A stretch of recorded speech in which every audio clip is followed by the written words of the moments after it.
Hello, it's Sam here, and in this episode of my journey through bowel cancer, I'm just going to update you on what has been going on. It's been a little while since I posted a video, about a week or so ago.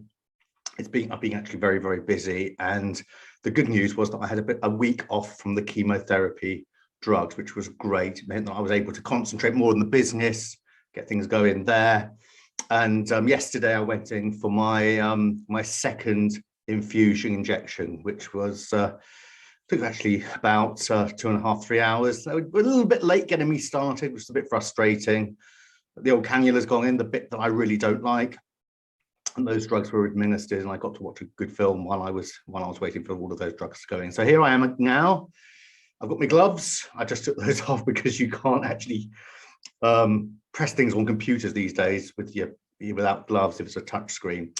But anyway, I'm going to put those back on because I've got all the tingling sensations, the sensitivity to cold. I'm also back on warm water.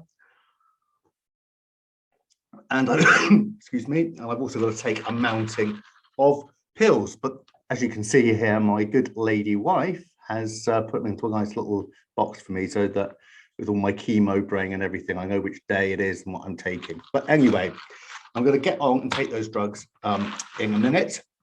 Before I do that, I just thought I'd make this quick video. So first of all, I've updated you with about the second infusion of chemo. The other thing to say is I've put on, as you can probably tell, the jowls again, put on a bit of weight. The reason for that is that they keep giving me steroids, I suppose, to toughen up my my body for the chemo drugs. But the results of that is that I've tended to get a bit of a sweet tooth, and after the last session I was eating one or too many jelly babies of all things. I've also picked up a taste for Marmite, which I never had before. Interesting as that is, I'm sure that's not why you want to watch this video. You'd like to know hopefully how I'm feeling. Well, physically I've actually found the chemo drugs, the side effects, not too bad, not too hard to cope with. The main one for me is tiredness, just feel a bit sleepy.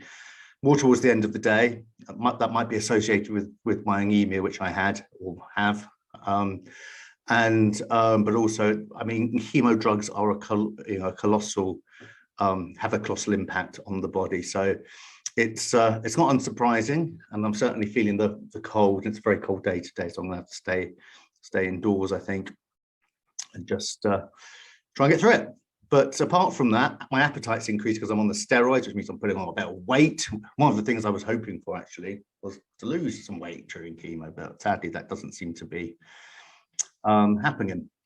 Now then, I wanted to talk on a wider basis though about how what's going on in the world when it comes to cancer treatment, and it's staggering. A new story just came out the other day about how the NHS are completely failing in the correct diagnosis or early diagnosis of some of these cancers.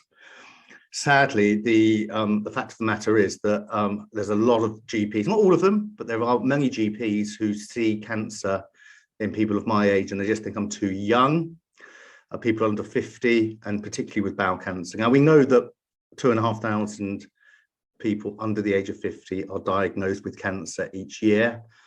But just look at this story. I mean, key waiting times on cancer treatment missed in 98. I mean, and this is on my former employer, Sky News there. And look, this is just really no good. You know, people are becoming more and more risk of passing away because of this, and the badly funded NHS, I suppose, is one factor. It seems to be that COVID is often used as an excuse by some GPs to not see you face to face, to concentrate on phone consultations or online consultations. This was certainly the case with my GP and forms a rather large part of the complaint that I have with them. But, it's no good. People are dying, good people are dying. They shouldn't be dying because of diagnosis. And as you know from my story, it was only because I had the connections in my family that I was able to be seen. And even then, there's been some complications because it spread to the peritoneum. So I just wanted to bring this awareness up. If you have any friends or family and they're experiencing symptoms, and the symptoms are these symptoms here. I'm going to pop a graphic up now, but we're looking at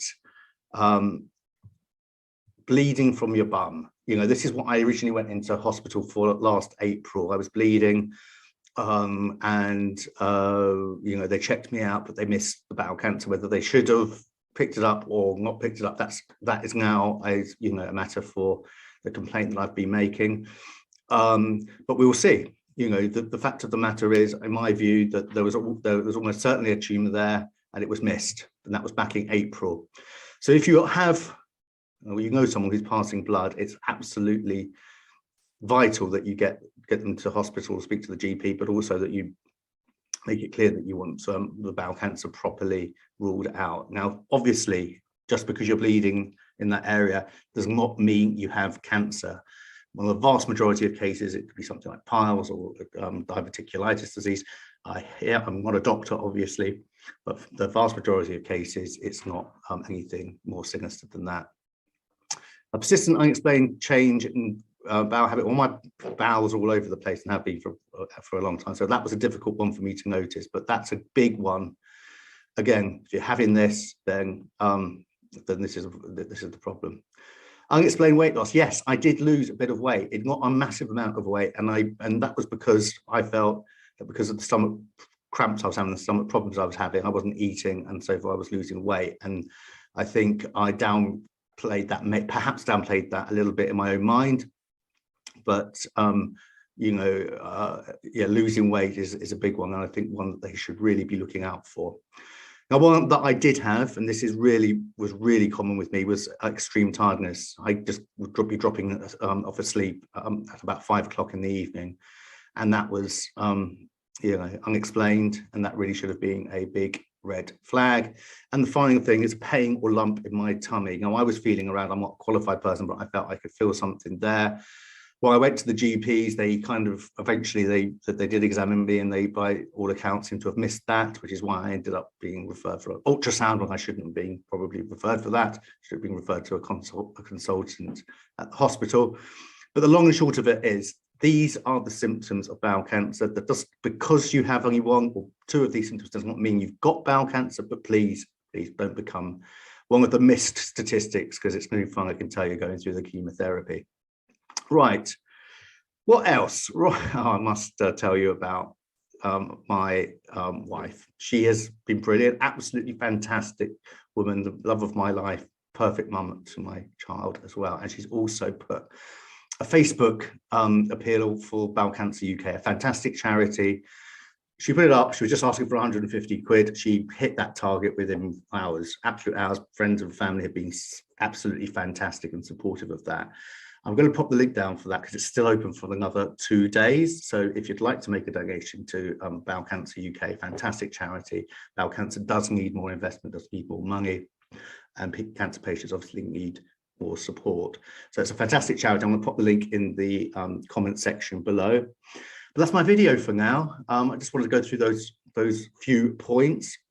I do remember, if you're enjoying the channel, if you think what I'm talking about is helpful or useful, I'll be very grateful if you click the subscribe button and the notification button, which will let you know when I post more videos up. And please spread the word, share it on Twitter or on YouTube if you have a channel, or Facebook, because I think it can be a lonely place, cancer, and it's great if I can share that journey with as many people as possible. But that's me for now. Over and out. Cheers.